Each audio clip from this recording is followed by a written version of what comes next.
Okay, so this is my demonstration of our project.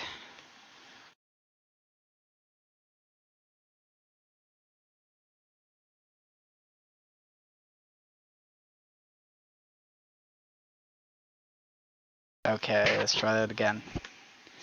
So, this is a game where you control this guy, and the goal is to guide the ball to the maze. And the ball only starts moving when you first place an arrow, so like that. And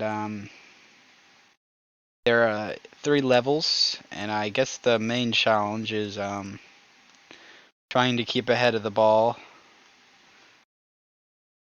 like that.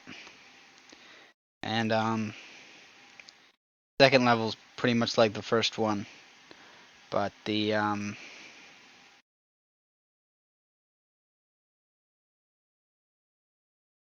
uh, third level, I implemented these moving platforms, so it's a little harder.